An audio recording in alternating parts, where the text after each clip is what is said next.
الحمد لله رب العالمين، والصلاة والسلام والتكريم والتعظيم على سيدنا محمد سيد الأولين والآخرين، وعلى آله وأصحابه وأتباعه وأولياء أمته أجمعين إلى يوم الدين. عزیزان و خۆشەویستان، لە شەوی تری جومعەی مبارەکە لە خزمەتی ئێوەی بەڕێز و خۆشەویستە لە باسی سیرەی پاکی پێغەمبەرە صلی الله علیه و سلم لە خزمەتی کتێبە جوان و نایەبەکەی جەنابی مامۆستای مدەڕیسە الوردة العنبرية في سيرة حفظ الخيل البرية، وچەند سیرەیەکی تر کە بۆ تەکمیلەی سیرە و باسی پێغەمبەری خوا صلی الله علیه و سلم لە غەزاکانی پێغەمبەری خوا بووین و جەنگەکان کە لەگەڵ کافر و جوولەکە و نەیار و ناحەزانی ئیسلامە. پێغەمبەری خوا صلی الله علیه و سلم طبعا کاتێک کە چووە ناو مەدینەی پیرۆز پەیمانی لەگەڵ جوولەکان هەبست، جوولەکەی بەنو نەضیر، جوولەکەی بەنو قەینوقاع، جوولەکەی خەیبەر، پەیمانیاندا لەگەڵ پێغەمبەرا بن، هاوپەیمانی پێغەمبەر بن، یارمەتی پێغەمبەر بن، خیانەت لە پێغەمبەر نەکەن سەماوس. بەڵام قورئانی پیرۆز کەلام اللهە، خوای تەبارەکە بە پێغەمبەرا فەرمووی وەلەن تەرضى عنك اليهود ولا النصارى حتى تتبع ملتهم. ئەوەندە خائنن جوولەکە، ئەوەندە دڵپیسن عاقیدن، هیچ کاتێک لە تۆ ڕازی نابن، بە تۆ ڕازی نابن، بە بەرنامەی تۆ ڕازی نابن، حتا تۆ شوێن دین و پەیامی ئەوان نەکەوی. یعنی ئیسلام هەڵوەشێنیتەوە بڵێ من جوولەکەم، ئەگەر بۆش لێ ڕازی بە، چونکە زۆر خۆپەرستن، زۆر ئەنانی. ئەم جوولەکانە تەبعەن پێغەمبەری خوا لە مەدینە دەستوورێکی دانا کە ئەم دەستورە بە کتابی خۆیان تەعامل لەگەڵانەکە. ئینجیلیان هەیە، تاوانێکن، گوناحێکن، جینایەتێکن، بەم تەوراتە پێغەمبەری خوا بە کتابی خۆیان معامەلەیان لەگەڵاکە، نەک بە قورئانی سەبێنەوە سەرەنا، چونکە لا ئیکراهە فی الدین. ئەم قورئانە بۆ موسڵمان هاتووە. کابراتان نەڵێ ئەشهەدو ئەن لا ئیلاهە ئیلا الله وەشهەدو ئەنە محەممەد ڕەسوڵ الله، هیچ کاتێک دەستوری ئیسلام لەسەر جێبەجێ ناکرێت. پێغەمبەری خوا صلی الله علیه و سلم کە لە ناو مەدینە دەستوری دانا، دەستورێکی زۆر جوان و زۆر متەکامیل بوو، دەستورێکی ڕێگەپێک بوو، مافی هەموو چین و تێوێژەکانی تیا بوو. جوولەکە کافر بوو، مشریکی تیا بوو، خەڵکی تیا بوو، مەسەلەی بێدەنگ و کافر بەڵام بێدەنگ بوو. پێغەمبەری خوا مافی ئەوانیش پاراستە بوو. بە هەر حاڵ بەنو نەضیر، غەزای بەنو نەضیر بۆ دەستی پێکرد، بۆ پێغەمبەری خوا دەریکردن، بۆ سەر و سامانی لێ سەندن. کاتێک کە ڕووداوی خیانەتی ڕەجیع و خیانەتی بیری مەعونە ڕوویە کە حەفتا سەحابەی پێغەمبەر ڕۆشتن، 68 شەهید کرد. لەو غەزا 2 سەحابە گەڕانەوە، ئەویش لە ناو جەنگەکانە بوو، ئاماژەمان پێکرد، وتمان لە دەروێ جەنگەکە عەمری کوڕی ئومەیە لەگەڵ عامری کوڕی فوهەیرە، عامر کاتی خۆی شوانی حەزرەتی ئەبوبەکر بوو، بەڵام دواتر موسڵمان بوو. شوانی حەزرەتی ئەبوبەکر بوو، موسڵمان بوو، بەڵام لەو کاتەی کافرێکی ئەمین بوو، شەرت نییە کافری خراپ بێت، مشریکیش بوو، بەڵام ئەو پێغەمبەری خوا حەزرەتی ئەبوبەکری ڕەوانە کرد تا مەسەلە ئەشکەوتەکە و دواتر مەسەلە حیوانەکانی بووە و شیری مەسەلە بێت بە حەزرەتی ئەبوبەکر و لەگەڵ ئەوەشە لەو سەردەما کافر پارەیەکی زۆریان دەرکرد و جاهیزە و مکافەیەکی زۆر بۆ ئەوانەی کە پێغەمبەری خوا بە زیندوی وەردوو بدۆزن. بەڵام ئەم زاتە چونکە لەو کاتە یعنی خاوەنی ویجدان و خاوەنی زەمیر بوو، نەیکرد مەسەلەی پێغەمبەری خوا و حەزرەتی ئەبوبەکر بفرۆشێت، خیانەتی نەکرد، بەڵام دواتر موسڵمان بوو. ئەم 2 سەحابە دەرچوون لەو غەزوە، ئەویش لەناو مینەکانە بوون، چونکە وتمان کاتێک کە هۆزی بەنی عامر وەمانە هاتن، کاپەیمان من لەگەڵ جوولەکەی بەنو نەضیرە هاتن، داوایان کرد لە پێغەمبەری خوا صلی الله علیه و سلم کە کۆمەڵە سەحابە بنێرێ بۆ نەسیحەت و ئامۆژگاریان. ئەو عامری کوڕی طوفەیل کە ئامۆزای بوو یا برازای و بەرحاڵ برازای عامر ناوێک بوو کە هات دوای سەحابەکانی پێغەمبەری خوا، شەهیدی کردن. هۆزی غەزوان و مەسەلەی قسەیە و ئەمانەی بان کرد و سەحابەکانی پێغەمبەری خوا شەهید کرد، 68 شەهید کرد. ئەو دوانە کە هاتن ئەزان تەیر و توور بەسەر جەنازەکانایە، وتیان دیارە ڕووداوێک ڕوویاوە، هات ئەزانن کافرەکان بەسەریان ڕاوەستاون، 400-500 کافر بەسەریان ڕاوەستاون و موسڵمانەکانیش هەمویان شەهید کراون. ئەوانی گەڕانەوە، کە گەڕانەوە لە ڕێگا عەمری کوڕی ئومەیە 2 کافری بەنی عامری بینی، هەردووکیانی کوشت. پێغەمبەری خوا صلی الله علیه وسلم پێش گەڕانەوەی عەمری کوڕی عەمری کوڕی ئومەیە پێغەمبەری خوا صلی الله علیه وسلم ڕووداوەکەی بیستە بوو دیارە حەزبی خەبەری پێداوە کە سەحابەکانی شەهید کراوە زۆربەیشیان وتمان گەنجانی حافظ قورئان بوون هەموویان قورئان لەبەر بوو پێغەمبەری خوا زۆر ناڕەحەت بوو ئەمەی عەمریشی بیست بوو کە لە ڕێگە دوو کافەی بەنی عامری کوشتووە بەڵام ئەو دوو کافرە تاوانیان نەبووە لەو شەڕا ئەم کوشتونی پێغەمبەری خوا فەرمی ئەبێ ئێمە خوێنەکان بین خوێنەکەیان بین چونکە تۆ ئەمانە بە زوڵم کوشتووە ئەمان دەستیان نە کوشتارەکە نەبوو ئەو پێغەمبەری خوا صلی الله علیه وسلم لەگەڵ حەزەتی عومەر و حەزەتی ئەبوبەکر و حەزەتی عەلیە چەند سەحابەی تر چوون بۆ لای جوولەکەی بەنو نەضیر چونکە هاوپەیمان و لەگەڵ بەنی عامرە کە قسەیەکیان لەگەڵا بکەن پێغەمبەر خوێنی ئەو کوژراوانە بە کە عەمری کوڕی ئومەیە کوشتوونی ووتمان لە ڕێگا کە عەمەر کە گەڕاوە سەحابەکە ڕەفیقی کە عامری کوڕی فوهەیرە بوو ئەویان شەهید کرد بۆیە عەمری پەلامەری ئەو دوانەیدا مەسەلەی ئەو دوانەی کوشت چون شەڕیان لەگەڵا کرد بەرحاڵ پێغەمبەری خوا صلی الله علیه وسلم چوو بە ناو هۆزی بەنو نەضیر جوولەکەی بەنو نەضیر کە خەڵایە قایمیان هەیە و دەسەڵاتدار و دەوڵەمەند و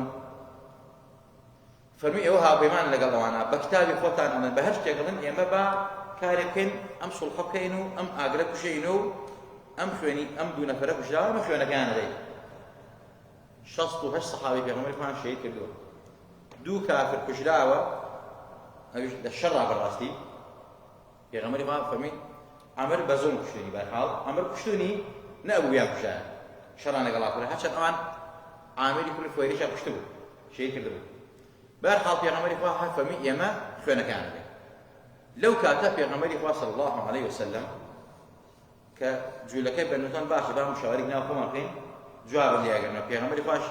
لەبن دیوارێکا دانیشتوو لەگەڵ سەحابەکانە لەو کاتە یەکێک لە جوولەکان لەو دیوە بە پیاوماقوڵانی جوولەکانی وت بە حساب سەنادەی جوولەکان وتی فرسەتە ئەوتە لە بنەوە دیوارەکە ڕخین بەسەریا و ئیتر قوڕیش نەجاتیە بێ ئێمە نەجاتمانە بێ هەموو خەڵک نەجاتیە بێ ئەم پیاوە کە هاتووە بەم شێوازە سەحابەکانی بەردەواتە گیانی هێن بوو ئامادەکەن کی ئامادەی ئەم کارە بکەمە دیوارە بڕخێنێن لەو کاتە عەمری کوڕی جەحاش یا جوحاش یا جیحاش بەرحاڵ گوتی من ئەم کارە ئەو دیوارە ڕخێنم بەسەریا بە هەمومان نەجاتمان بێ یعنی بەسەر پێغەمبەری خوا صلی الله علیه وسلم بەڵام پێغەمبەری خوا صلی الله علیه وسلم کێ پارێزگای لەکا والله يعصمك من الناس إن الله يدافع عن الذين آمنوا قد دفاع لمسلمانك جاء شجاع ما وصل مسلمانك بيغمري خوا صلی الله علیه وسلم لم كاتا بيغمري خوا يكسر حضرت جبرائيل خوا ناردی بۆ خزمەتی سەلامی خۆی پێگەیان فەرمی لەبەر ئەو دیوارە هەستە جوولەکەی بەنو نەضیر گەورەترین خیانەتیان بەدەست و موامرە و مەکریان هەیە بەرامبەر بە تۆ سەحابەکان پێغەمبەری خوا یەکسەر گەڕاوە بۆ مەدینە گەڕاوە بۆ مەدینە سەحابەکانی کۆ کردەوە فەرمووی جوولەکەی بەنو نەضیر خیانەتیان کردووە لەو قەتل و قیتالە و هەروە ویشتیانە من بکوژن ئەسحابەکانم بکوژن تەمە دیارە ئەم خیانەتیان بەدەستەوە بووە دەستیشیان بووە لە کوشتنی ئەو شەست سەحابەی پێغەمبەری خوا کە پێغەمبەر ناردنی بۆ هۆزی بەنی عامر کە هۆزی بەنی عامر هاوپەیمان و لەگەڵ بەنو نەضیرە جوولەکەی بەنو نەضیرە بۆیە پێغەمبەری خوا صلی الله علیه وسلم ئاوا دای بەسەردانە بۆیە پێغەمبەری خوا صلی الله علیه وسلم فەرمووی بە جوولەکەی بەنو نەضیر فەرمووی دە ڕۆژتان بۆ دانی دە ڕۆژتان بۆ دانی ئەگەر لە مودەی ئەم دە ڕۆژە خەڵاتانتان چۆڵ نەکردن ماڵەکانتان بەجێڵ نێڵن مەدینە بەجێ نێڵن ناچار قەڵاکەکان بەسەرتانە قەڵاکان ڕۆکێنن بەسەرتانە وتیان باشە دە ڕۆژمان بەرێ لە مودەی ئەم دە ڕۆژانە خۆمان کۆکەین و ئەڕۆین بەڵام عەبدوڵای کوڕی سەلول هاتووەکو شەیتان چۆ بنکەڵشیان بۆ کوێ ڕۆن بۆ ماڵ و شوێنی خۆتان بەجێڵن بۆم کابرا بەجێ مێڵن من بە ئەوەندە قەوم و عەشرەت و ئەسب سوار و چەکدارەوە دیفاعتان یەکەین مەبلەغێکی زۆر پارە لە خزمەتانە چەکدارێکی زۆر لە خزمەتانە هیچ ترسان نەبێت بەڵام جوولەکانیش قورئان تەمە سوورەی حەشر هەمووی باسی ڕووداوی بەنو نەضیرەکە تەحسەبوهم جەمیعا وقلوبهم شەتى قورئانە فەرمێت ئەی پێغەمبەر تۆ وا زانی ئەم جوولەکانە بەڕاستی یەکن بەڵام دڵنیا بە یەک نییە ئەوان قەلبیان جیاوازە دڵیان یەک نییە هەر کەس لە ئاوازە دەخوێنێ و ئەو منافقەیش کە عەبدوڵای کوڕی سەلول بوو وەکو شەیطان چۆ بن کڵشکیان بەڵام لە شەیطانی خراپتر شەیطان چۆن کوفر بە ئینسان ئەکات دواتر ئەڵێ ئینی بەریئوم ئینی ئەخاف الله من بەریم لەو کوفرەی تۆ من لە خوا دەچم بەڵام عەبدوڵای کوڕی سەلول ئەوەشی پێکردن نەیشی توانی و نەیوێرا دیفاعی لێ بکات بەجێ هێشتن بۆیە کە زانیان عەبدوڵای کوڕی سەلول درۆکا لەگەڵەنا و بەجێ هێشتن پشتی تێکردن لەو مدا بەڕاستی پێغەمبەری خوای بۆی دانا جوابە نابوو پێغەمبەری خوا صلی الله علیه وسلم کە عەبدوڵاواتی پێدانا تیان ئەی پێغەمبەر ئەی محەممەد چیت لە دەستێ بیکە ئێمە جێناوە ئێمە وڵاتمان بەجێناوە چیت لە دەستێ بیکە ئەمە کێ وەرەی بەرزکردنەوە ئەڵڵای بەرزکردن قورئان ئەم منافقە درۆی لەگەڵاکردن دوایی نەیوێرا بەجێ هێشتن ئەوانی پشتیان شکا وەک چۆن شەیطان بە ئینسان ئەڵە وەقال ئوکفر کوفرەکەی پێیەکا دوای ئینی أخاف الله إني بريء منك إني أخاف الله من مسألة الأخوة أترسمو من بريء لكو ما سورة قشر بعدها بالتفصيل أفهم أيشك الشيطان آواه بلام الشيطان لو باشتر الشيطان الله من الأخوة أترسم بلام أو نار الأخوة أترسم الشيطان من بريء لك فكتان أو نار من بريء لك فكتان بل كل سنة نفاق ودور ريو خيانة مكر كيد إلو في يضي خوي بردوام بهرحال كاتك زانيان هیچ پشت و پەنایەکیان نییە هێز و قوەیان نییە ناچار هەر ئەبێت تەنەزول بە پێغەمبەری خوا صلی الله علیه وسلم جوابیان نادەوە پێغەمبەری خوا صلی الله علیه وسلم پێغەمبەر چواردەوری قەڵای لێگرت وتی ئیتر حەسارێک تەواو مەسەرتان ناچار وتیان ئەی محەممەد وازمان لێ بێن با بڕۆین ئێمە قەڵاکەمان بەجێهێڵین و تەسلیمی جەناب دەکەین بەڵام پێغەمبەری خوا صلی الله علیه وسلم پێش ئەوەی ئەوان ئەم قسە بکەن هێزێکی زۆری بردە چواردەوری قەڵاکە و ئەو دارفورمانەی کە لەو مەنتەقە ئەوانیان پێ پاراست و داهاتێکی زۆری ئەوان هەموویانی قەتع کرد دارفورمانەکانی هەمووی بڕی هەتا جوولەکان وتیان ئەی محەممەد تۆ ئاوەدانی دروست دەکەی نەک ئاوەدانی وێران بکەیت و وێرانکار نیت تەمەن پێغەمبەری خوا ئەمەی کرد چونکە داهاتی سەرەکی جوولەکان بۆیە عولەما فەرموون ئەمە لەمەوە بەڵگە لەسەر ئەوەیە هەر شتێک داهاتی کوفر بێ پشتیوانی کوفر کە ئینسان کە بیشی بڕێ و قەتڵیکا گوناهبار نابێ هێنا خۆ پێغەمبەری خوا بە ئەسحابی فەرمووە کە چون بۆ هەر غەزایەک ئاگاتان لە ژن بێ ئاگاتان لە مناڵ بێ ئاگاتان لە دار و درەختی بەردار بێ ئاگاتان لە زەرعات بێ بەڵام ئەمان لە پشت دارخۆماکانەوە و شەڕیان لەگەڵ پێغەمبەری و ئەسحابی پێغەمبەری خوا کرد صلی الله علیه وسلم پێغەمبەری خوا کە دارەکانی بڕین ئەوانی زانیان هیچیان پێ ناکرێ جوابێ ناوکیان بەس مەجالمان بە ئێمە ئەڕۆین ئێمە وڵات بەجێهێڵین پێغەمبەری خوای فەرمی ئەندازەیەکی یەک کوشتر کەلوپەلی خۆتان بەرن ئیتر ئەوە گەتر جێهێڵن بۆ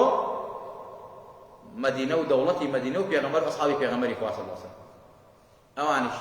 هەوڵاندا هەرچی شتی بە نرخی خۆیان لە پارە و لە پوڵ و لە زێڕ و ئاڵتون هەموویان خستە ناو مەسەلەی کۆپانی وشترێک و بردیان لەگەڵ خۆیانە پێغەمبەری خوای فەرمی دەوڵە هەندێکیان چوون بۆ شام هەندێکیان چوون بۆ خەیبەر هەندێکیان چوون بەلای جوولەکانی کرد پێغەمبەری خوا صلی الله علیه وسلم هەتا هەڵەیەکێک لەو جوولەکانە بە ناوی سەلامی کوڕی ئەبوو حوقەیق ئەندازەی پڕی پێستەگایە زێڕ و ئاڵتوونی لەگەڵ خۆیان ئیتر بێت چەند ئیتری بەجێهێشت بێت